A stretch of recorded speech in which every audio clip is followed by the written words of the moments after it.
Hello friends, welcome UPSC preparation only channel में आपका स्वागत है। फ्रेंड्स, आज की इस वीडियो में हम लोग बात करेंगे देश के नए शिक्षा मंत्री के बारे में।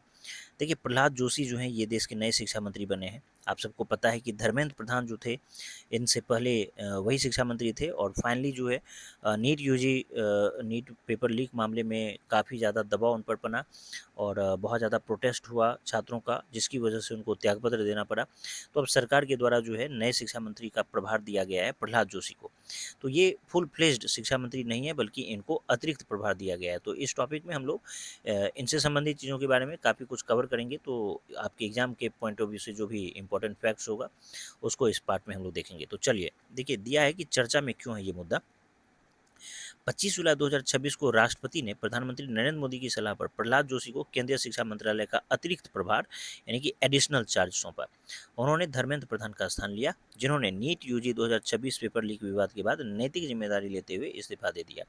देश भर में परीक्षा प्रणाली को लेकर पैदा हुए संकट के बीच सरकार ने वरिष्ठ केंद्रीय मंत्री प्रहलाद जोशी को शिक्षा मंत्रालय की जिम्मेदारी सौंपी। अब उनके सामने जो है एनटीए में सुधार करना, परीक्षा प्रणाली को पारदर्शी बनाना और नई शिक्षा नीति एनईपी 2020 को प्रभावी ढंग से लागू करने की सबसे बड़ी चुनौती होगी। देखिए, नियुक्ति से जुड़े कुछ महत्वपूर्ण तथ्य क्या हैं कि नियुक्ति की जो तिथि है ये 25 जुलाई 2026 है। शिक्षा मंत्रालय का इनको अतिरिक्त प्रभार दिया गया है। इनसे पहले धर्मेंद्र प्रधान थे, जिनको त्यागपत्र देना पड़ा। इस्तीफे का कारण क्या था? नीट यूजी पेपर लीक जो 2026 में हुआ था, वही वाला विवाद था। संवैधानिक प्रावधान यही है कि मंत्रियों को पद जो है राष्ट्रपति के प्रसाद पर्यंत, जो भी मंत्री होता है उनका पद जो है राष्ट्रपति के प्रसाद पर्यंत होता है और इस्तीफा इनका 75 अनुच्छेद 75(2) के तहत, अनुच्छेद 75(2) के तहत जो है इनका इस्तीफा स्वीकार किया जाता है। अब देखिए, प्रहलाद जोशी के बारे में यहाँ पर दिया है एक सामान्य परिचय, जो कि अब नए शिक्षा मंत्री बने हैं। इनका जन्म जो है 1962 ईस्वी में बीजापुर कर्नाटक में हुआ था।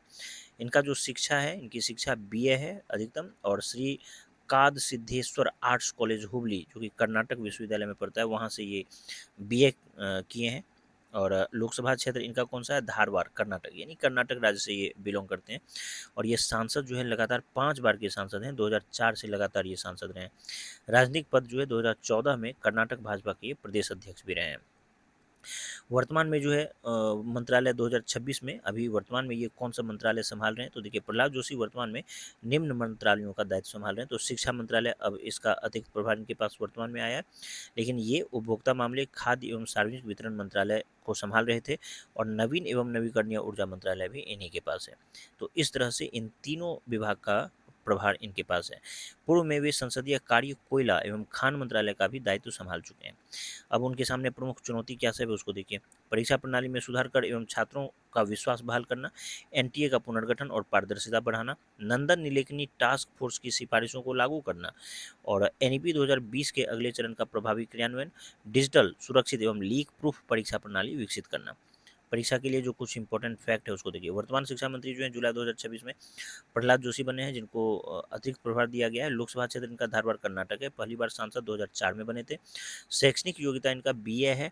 अतिरिक्त मंत्रालय इनके पास कौन सा है? तो उपभोक्ता मामले, खाद्य एवं सार्वजनिक वितरण और नवीन एवं नवीकरणीय ऊर्जा विभाग। इनसे पहले धर्मेंद्र प्रधान थे, जो अब इस्तीफा दे दिए। इनको जो इनके सामने मुख्य चुनौती क्या सब है? तो एनटीए में सुधार एवं परीक्षा प्रणाली में पारदर्शिता लाना। अनुच्छेद 75(2) के तहत जो है केंद्रीय मंत्री राष्ट्रपति को इस्तीफा देते हैं तथा राष्ट्रपति प्रधानमंत्री की सलाह पर उसे स्वीकार करते हैं। अब देखिए, यहाँ पर दिया हुआ है फाइनली एक एमसीक्यू, जिसको आपको बना लेना है। प्रहलाद जोशी के संबंध में निम्नलिखित कथनों पर विचार कीजिए। जुलाई 2026 में उन्हें शिक्षा मंत्रालय का अतिरिक्त प्रभार दिया गया। वे कर्नाटक के धारवाड़ लोकसभा क्षेत्र का प्रतिनिधित्व करते हैं। वे वर्तमान में नवीन एवं नवीकरणीय ऊर्जा मंत्रालय का भी दायित्व संभाल रहे हैं। तो इसका तीनों ही स्टेटमेंट बिल्कुल करेक्ट हो जाएगा। तो चलिए, इस तरह से हम लोग इस टॉपिक को फाइनली कवर किए। इस पूरे 2 जुलाई 2026 का जो पीडीएफ होगा वो आपको एक वीडियो के माध्यम से प्रोवाइड करवा दिया जाएगा, ताकि आप इसका खुद से रिवीजन कर सकें। उम्मीद करता हूँ ये वीडियो आप सबको पसंद आया होगा। धन्यवाद।